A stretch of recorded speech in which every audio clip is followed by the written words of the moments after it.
네, 반갑습니다. AP투자연구소입니다. 1월 20일 오늘의 마감 증시 같이 한번 살펴보도록 하겠습니다.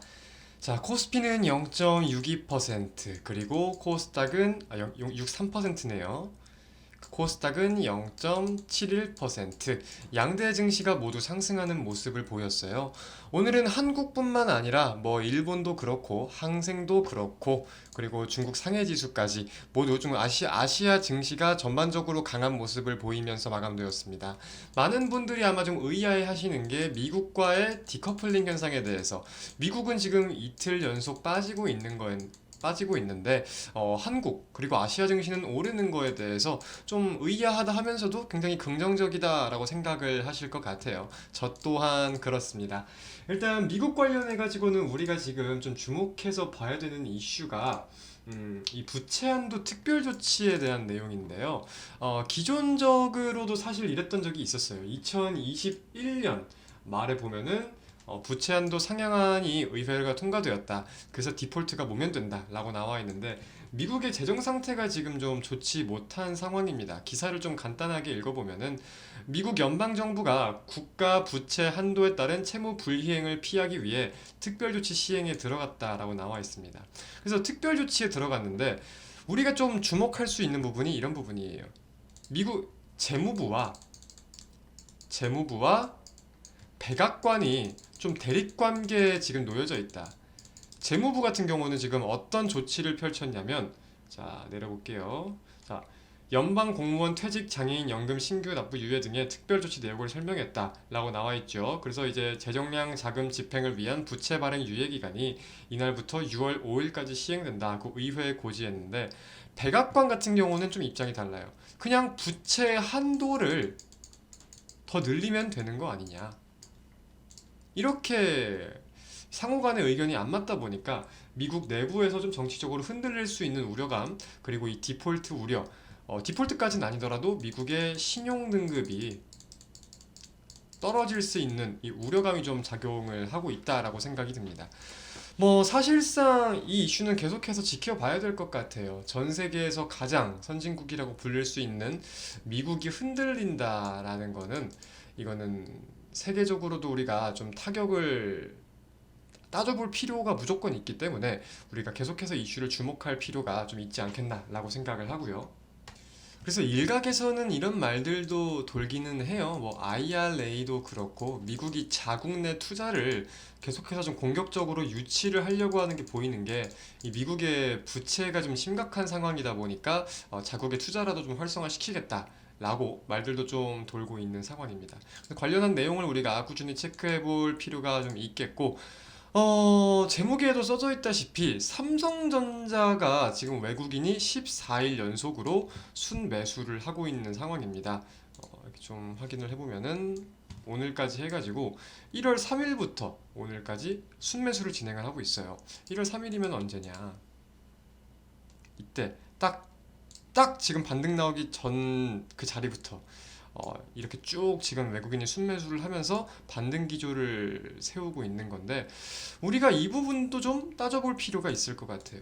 기술적으로 본다라고 하더라도 계속해서 천일선을 깨면은 반등이 나오고 찍으면 반등이 나오고 천일선을 깨면은 반등이 나오고 천일선 의미가 좀 있던 자리 부근이긴 해요. 이번엔 조금 더 낙폭이 확대되었었는데 이 천일선 부근에서 움직임을 보이는 거에 대해서 우리가 살펴볼 필요가 있겠고, 반도체와 관련해서 좀 말씀을 드리자면 감산을 좀 따져볼 필요가 있을 것 같아요. 제가 일전에도 여러분들께 말씀을 드렸었는데 기억을 다들 하실지는 모르겠어요. 좀 시간이 지난 것 같아가지고 지금 SK 하이닉스도 그렇고 마이크론도 그렇고 대거 기업들이 감산을 진행하고 있는 중이잖아요. 감산을 진행하고 있는 중인데 삼성전자는 감산 계획이 없다라고 밝혔습니다. 그래서 제가 말씀을 드렸던 게, 자, 만약에 반도체 업황이 돌아온다라고 했을 때 삼성전자는 보다 주목받을 수가 있을 것이다. 왜? 다른 기업들은 이 침체기에 대비해서 감산을 해뒀는데 삼성전자는 감산을 하지 않았기 때문에 늘어나는 수요에 대해서 곧바로 공급량을 맞춰줄 수 있다. 그렇기에 더욱더 주목을 받고 실적으로서도 우리가 더욱더 기대감을 가질 수 있지 않을까. 이런 말씀을 드렸어요. 하지만 반대로 침체기가 계속해서 지속이 된다라고 하면은 우려감도 커지는 건 맞겠죠. 왜냐면은 수요는 없는데 재고는 계속해서 늘어나잖아요. 물량은. 그죠? 사는 사람은 없는데 창고에 계속해서 물량을 쌓아두는 상황인 거니까. 이렇게 좀 양방향성을 따져볼 수 있었는데 지금은 그런 내용들이 좀 긍정적으로 작용을 하고 있는 것 같아요. 일단은 결국 실적 부진에도 점유율 1위를 지켰다. 뭐 이런 기사들이 나오고 있습니다. 보시면은 삼성전자가 실적이 안 좋은 건 맞는데 사실 반도체 이런 대기업들 중에서 실적이 좋은 기업들을 찾아보기가 힘들죠. 손에 꼽죠. 그래서 글로벌 스마트폰 출하량이 11% 감소한 상황에서도 1위를 차지를 했다. 뭐 반도체는 인텔에 앞섰고 TSMC의 파운드리는 밀렸다. TSMC와는 계속해서 앙숙 관계죠. 앙숙이라기보단 치고 치열한 그런 관계죠. 이런 내용들이 좀 나와 있는데 그래서 이 감산을 안 한 거에 대해서 좀 더 돋보일 수 있는 가능성이 점차 좀 부각이 되고 있지 않을까라고도 생각을 하고 있고요. 이제 이런 내용들 인텔이 새로운 반도체를 공개를 했는데 DDR5 관련해 가지고 좀 수혜가 기대되는 내용도 살펴볼 필요가 있을 것 같아요. 인텔 DDR5 기반의 신규 서버용 CPU 사파이어 레피즈 반도체를 조금 아시는 분들은 아마 다 아실 겁니다. 이제 관련해가지고 국내에서 DDR5 서버용 D램에 대한 수요가 같이 늘 것으로 전망이 된다라고 나와 있는데 이제 두 기업은 올해 3분기부터 대량 양산에 돌입할 전망이다라고 해요.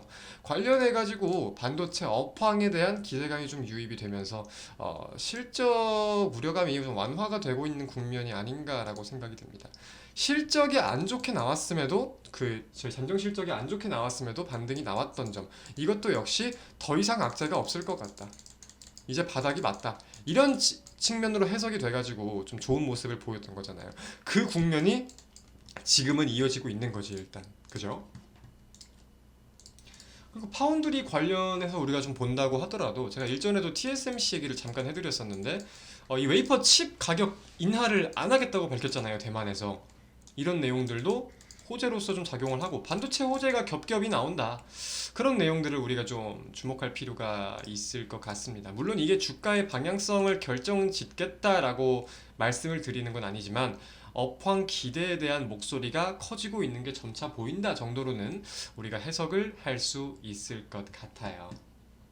자, 이제 명절이네요. 오늘이 끝나면은 토, 일, 월, 화 명절이죠. 월요일과 화요일은 국내 증시가 열리지 않습니다. 명절이기 때문에 휴장일이고 미국 증시는 열려요. 그래가지고 이제 사실 불확실성 국면이잖아요. 미국 증시는 열리는데 한국 증시는 안 열리니까 어떤 변동성이 있을지 모르니까 명절 전에 막 매물들이 많이 출회가 되고 개인들도 명절에 현금들이 많이 나가야 되니까 물량을 많이 빼는 경우가 많은데 오늘 같은 경우는 외국인 기관 뭐 큰 거래 대금까지는 아니지만 그래도 순매수하는 기조를 보였기 때문에 긍정적으로 맞췄다까지 말씀드리면서 영상 마치도록 하겠습니다. 모두들 명절 잘 보내시고요. 새해 복 많이 받으셨으면 좋겠습니다. 행복한 주말 보내세요. 감사합니다.